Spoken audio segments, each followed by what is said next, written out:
Who's ready for a Lunar Classic update? Well, too bad. That's exactly what we're going to do. Jumping into it right away. If you do have a second, please do me a favor. Smash up that subscribe button because we need your help to continue to grow this channel and to continue to grow the love for Lunar Classic. Anyway, first of all, we got Terra Classic up almost 10% today at 0.038, which interestingly enough is close enough to where I got involved in this coin again, right? I lost multiple six figures in UST. We're not going to speak about it again, but I recently got reinvested into it about a week ago now. I made a video here on the channel explaining to you guys why I did it. I saw there to be some short-term upside. We got that. I think I got around a 35% gain, and then I sold my entire investment amount, and now I hold a moon bag.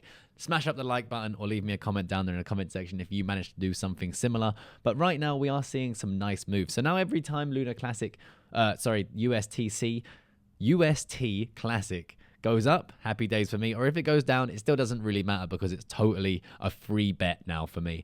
And it's nice to see this. I think that the market, I think that there is some potential upside here if we can continue to try and repeg this coin. Now, I think this is going to take a lot longer than what people think. Significantly longer than what people think. I think people's time horizons for some reason in crypto are much slower than they should be. So this is a long-term bet. If we get another opportunity like we had last week, I will be telling you guys.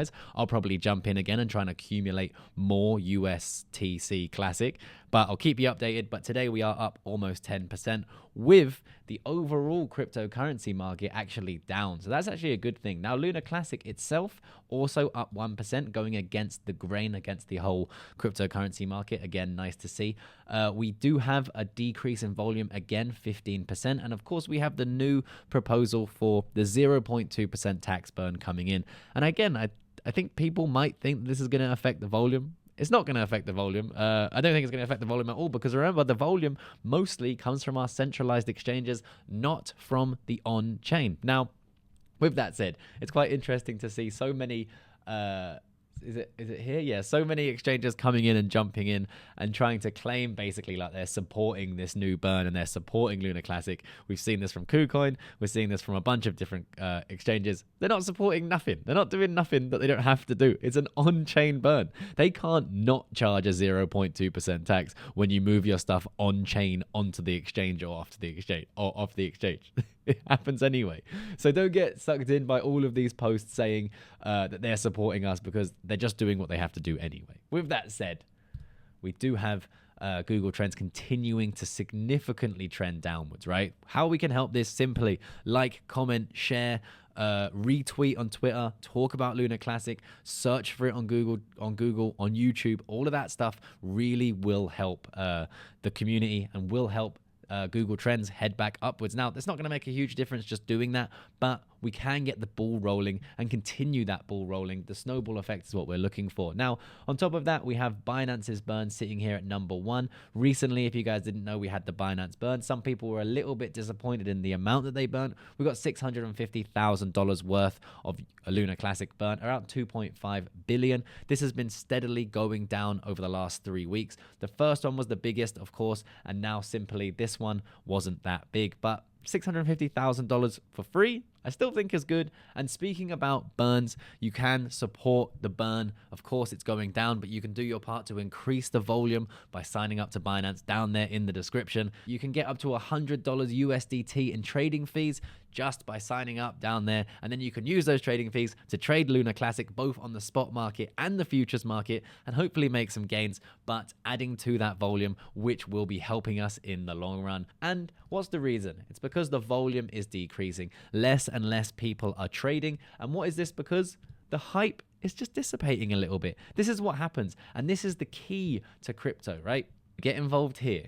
We make huge monumental runs and we take profits. I know I talk about this all the time. I was blaring on about this in 2020 before the bull run and during the bull run, taking profits. No one wanted to listen to me.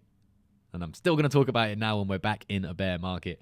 But we take profits in these. the price comes back down, and we wait for the people and the price and the markets to get bored again, and that's when we start jumping back in. That's when I start jumping back in. That's when I start finding new projects, all of that. That's what we're looking for, boredom in the market, and we may very well be getting close to that at still a 2.5x from where we were last time, which is amazing. That's why we're not buying here. We do not buy here. We don't listen to the videos that say we're going to $1 when they're here, right?